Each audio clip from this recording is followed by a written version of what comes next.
Don't call me your girlfriend in public. It's too much pressure, she whispered at a party after 6 months together. So I stopped using the word. At the next party, I introduced someone else as my girlfriend. She heard it. She left in tears. Hey viewers, before we move on to the video, please make sure to subscribe to the channel and hit the like button if you want to see more stories like this. Thanks. I met Emily about 6 months ago through a mutual friends group chat. We were both in our late 20s, living in the same mid-sized city, working corporate jobs that kept us busy but not overwhelmed. She was in marketing, always talking about creative campaigns and networking events, while I was in finance, steady, reliable, the kind of job where you plan ahead and build security. From the start, I was all in. I liked her energy. She was outgoing, quick with a laugh, and had this way of making mundane weekends feel adventurous. We'd grab coffee downtown, hike nearby trails, or just binge shows at my place. I wasn't the type to rush things, but after a couple of months, it felt natural. We were exclusive, or at least that's what I thought we'd agreed on during one of those late-night talks. I showed my commitment in the little ways that matter. Like when she had a rough week at work, her boss piling on deadlines. I'd surprise her with her favorite takeout from that Thai spot she loved, or I'd handle the laundry and chores at her apartment so she could unwind. There was this one time she mentioned wanting to try a cooking class, so I signed us up for one, even though I'm more of a microwave guy. I rearranged my schedule around hers, turning down a work happy hour here and there to make sure we had time together. Hell, I even started listening to her podcasts about personal growth and self-discovery, just so I could join in the conversations. I wasn't perfect, but I was loyal. I didn't flirt with anyone else, didn't keep options open. To me, that's what building something real looks like. But looking back, there were signs she wasn't on the same page. Subtle at first. She'd dodge questions about introducing me to her family, saying things like, "Oh, they're so judgmental. Let's keep this fun for now." On social media, she'd post stories of us hanging out, but never tag me or use captions that screamed couple. I'd brush it off. Maybe she was just private. Then came the comparisons. We'd be out with friends, and she'd laugh about how her ex was this spontaneous adventurer who dragged her on road trips, implying I was too predictable with my weekend plans. It stung, but I'd play it cool, thinking it was just reminiscing. One night, after a date, I caught her scrolling through messages from some guy she met at a work conference. Nothing explicit, but the flirty emojis made my stomach drop. When I asked about it casually, she waved it off. "It's networking, Alex. Don't be insecure." I let it go, not wanting to seem controlling. But inside, it started chipping away at me. Was I just a placeholder? Someone safe until something better came along. The real kicker happened at this house party a friend threw. It was one of those casual gatherings, maybe 20 people, music pumping from a speaker in the living room, drinks flowing in the kitchen. We'd been together officially for 6 months by then, and I felt good about us. As we mingled, I introduced her to a couple of my buddies I hadn't seen in a while. "This is my girlfriend, Emily," I said, smiling, my arm lightly around her waist. Nothing over the top, just natural. She smiled back in the moment. But a few minutes later, when we stepped aside to grab drinks, she pulled me close and whispered in my ear. "Don't call me your girlfriend in public," she said, her voice low but sharp, like she was correcting a kid. "It's too much pressure. We're having fun, right? Labels make everything so intense." I froze, beer halfway to my mouth. The party noise faded for a second, the laughter from the other room, the clink of bottles, it all blurred. "What do you mean?" I asked, keeping my tone even, though my chest tightened. She rolled her eyes a little, like I was overreacting. "Come on, Alex. We've only been seeing each other for 6 months. Calling me your girlfriend in front of everyone? It feels like you're locking me down. I need space to breathe, to figure out if this is what I really want. Don't make it weird." Her words hit like a gut punch. 6 months, and I was making it weird. I'd been the one showing up, planning, committing. Flashback to a month earlier. I turned down a promotion at work that would have meant more travel because she said she hated being alone on weekends. I'd sacrificed that for us, for her. And now, in the middle of a party, she was whispering this. I felt humiliated, like everyone around us could sense the shift. But I didn't blow up. I just nodded slowly. "Okay, Emily. I hear you. No begging, no argument." I excused myself to get some air and stepped out onto the back porch, staring at the city lights flickering in the distance. Why am I not enough? I thought. What did I do to deserve this? The confusion swirled, part hurt, part anger, but I shoved it down. That night, we went home separately. She texted later, "Sorry if that came out harsh. Let's talk tomorrow." But something in me had already started to detach. The next day, we met at a coffee shop near her place. Neutral ground, I guess. She showed up looking casual, like nothing big had happened, stirring her latte with a smile. I sat across from her, keeping my expression neutral. No accusations, no emotional outburst. I wanted to understand, but deep down, I already knew this was the beginning of the end. "So, about last night," she started, leaning in. "I didn't mean to upset you. It's just, I love what we have, Alex. You're sweet, stable. But labels? They add all this pressure. Expectations. What if I'm not ready for that? I need freedom to explore myself, you know? To see if this is really it." "Explore yourself?" I echoed, my voice calm. I wasn't yelling. I was just repeating it back, letting her hear how it sounded. She nodded eagerly, like she was explaining something profound. "Yeah, like, in my therapy sessions, we've been talking about not settling too soon. You're great, but sometimes I wonder if there's more out there. Someone more exciting, spontaneous. Not that you're boring. Okay, maybe a little predictable, but in a cute way. If you really care about me, you'll understand. We can keep things light, no titles in public. That way, no one's trapped." Her logic twisted like a pretzel. She was framing it as self-growth, but it felt like manipulation, keeping me around as a safety net while she eyed other options. The comparison stung again, more exciting, spontaneous. I'd heard it before, subtle digs at how I wasn't like those guys she flirted with online or at events. And the hypocrisy?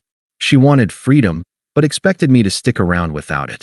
I thought about all I'd given up, the late nights helping her with work presentations, the weekends I'd skipped with friends to be there for her. It was unfair, outrageous even. But I didn't lash out. I sipped my coffee, let the silence hang for a beat. "Okay," I said finally. "If that's what you need, no labels in public. We'll keep it casual." She beamed, reaching across to squeeze my hand. "See? You're the best. This is why I like you. No drama." But inside, the shift had happened. Her words had cracked something.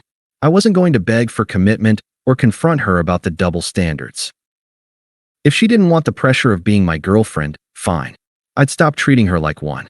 After that coffee shop talk, I gave her exactly what she asked for: space.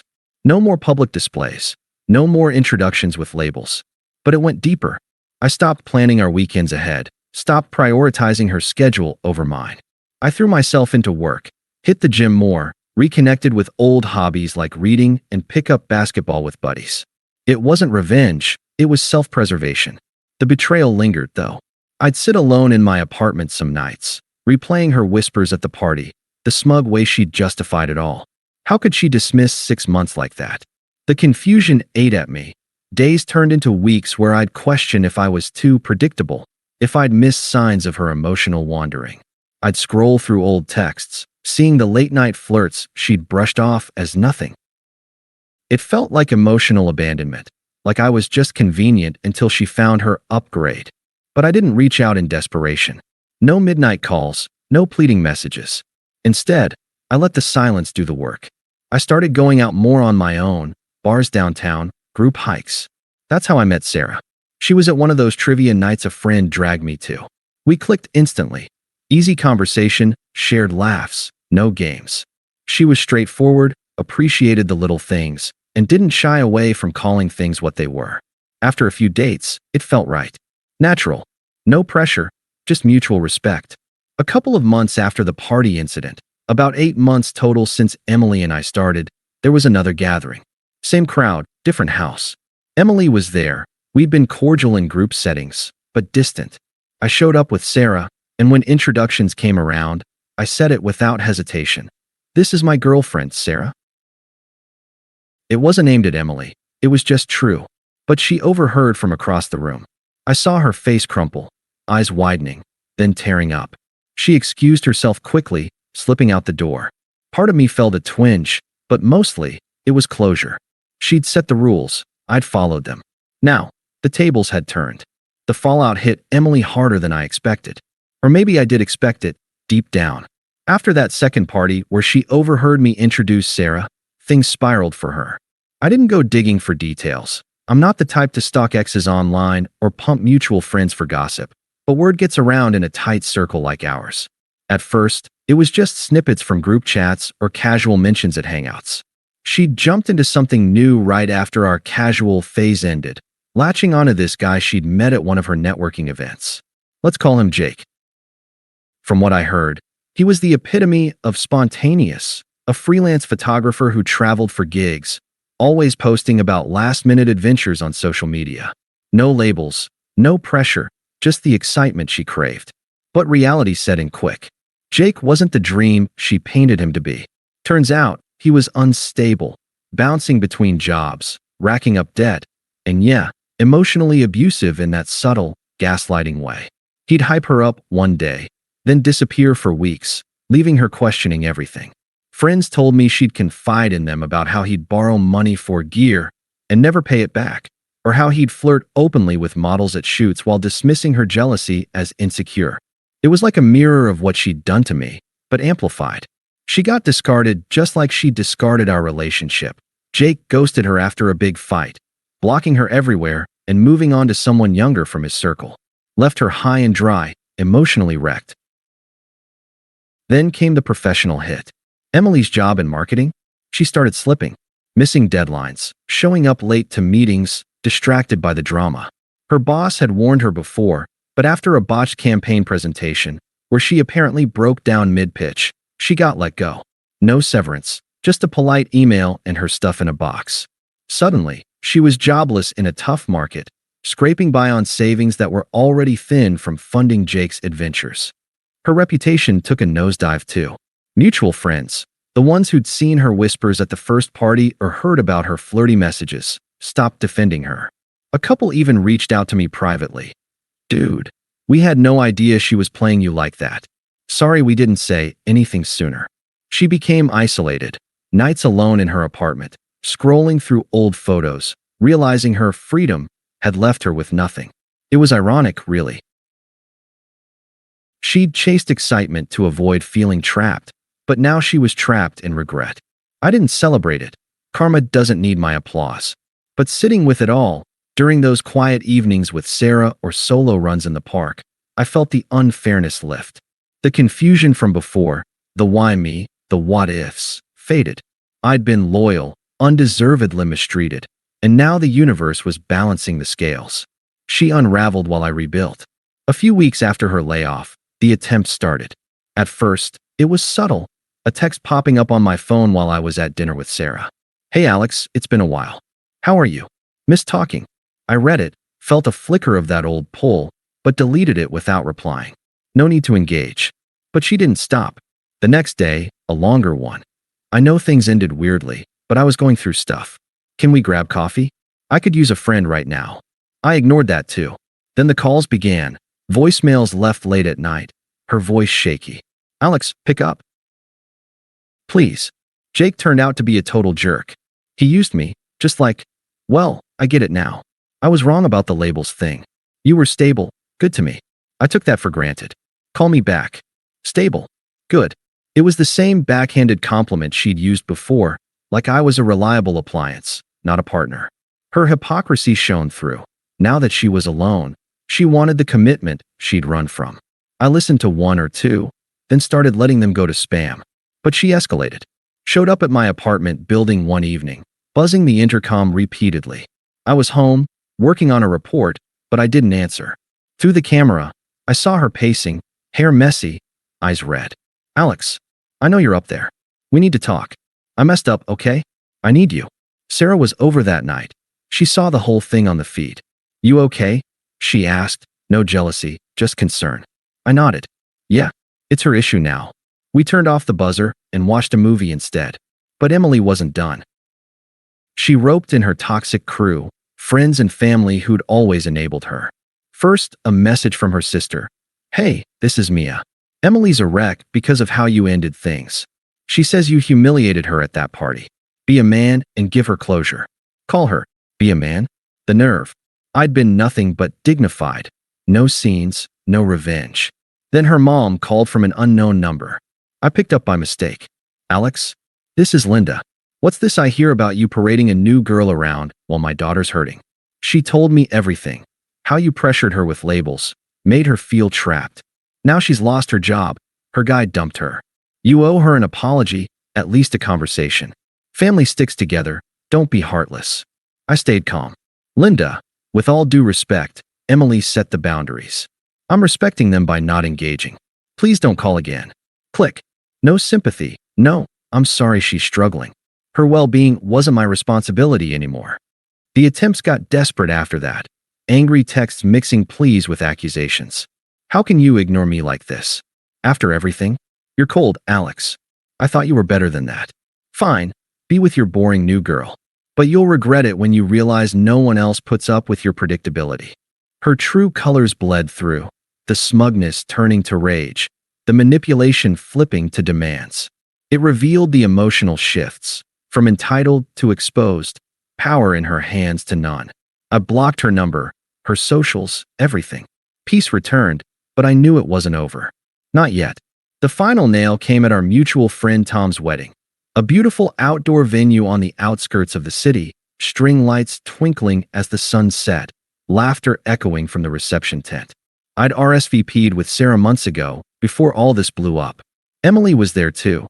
Tom was one of those neutral friends who'd stayed out of it. I spotted her across the lawn during cocktails, dress rumpled, makeup smudged, nursing a drink alone while others mingled. She looked smaller, diminished, isolated. She approached during the toasts, weaving through tables until she was at ours. Heads turned, whispers started. Alex, she said, voice cracking but loud enough for nearby guests to hear. We need to talk. Now. I've been trying to reach you. Texts, calls, even sent me a, why are you ghosting me? I was wrong, okay? The pressure thing? Stupid. I see that now. Jake was a mistake. He broke me. But you were real. Stable. Let's try again. No labels if you want, or labels, whatever. Just don't leave me like this. Her words hung there, desperate and hypocritical. No labels? Now she was begging for them. The power reversal was stark. She'd been the one dismissing me, now pleading in public. I set down my glass, met her eyes steadily. No anger, no gloating. Just calm finality. Emily, I said evenly. You said labels were too much pressure. That you needed space to explore, to not feel trapped. I gave you that. Respected it fully. Now, you're here pressuring me? Demanding I fix what you broke. I paused, letting it sink in, mirroring her logic back, exposing the twist. I've moved on. Built a life without that uncertainty. Sarah and I are happy. Real commitment, no games. My job's thriving. I took that promotion I passed on before. Travels, friends, peace. You're not part of that anymore. Not relevant. Goodbye. She blinked, tears welling. But I need you. Things fell apart without. That's not my concern. I cut in firmly. No trace of care for her fallout. Focus on your own growth. Like you told me to. I turned back to Sarah, who squeezed my hand under the table. Emily stood there a moment, face flushing as guests averted eyes, then stormed off, muttering something about heartless. Later, I heard she left early alone. That was it. The end. I've blocked her everywhere, changed my number just in case. Life's upgraded. Sarah's the partner I deserved, valuing what I bring without comparisons. No more confusion, no lingering hurt. Just forward. AITA for handling it this way? Or did I do what was right? Thoughts, Reddit? Thanks for watching. Make sure to subscribe to the channel and hit the like button. What do you think about this story? Share it in the comments.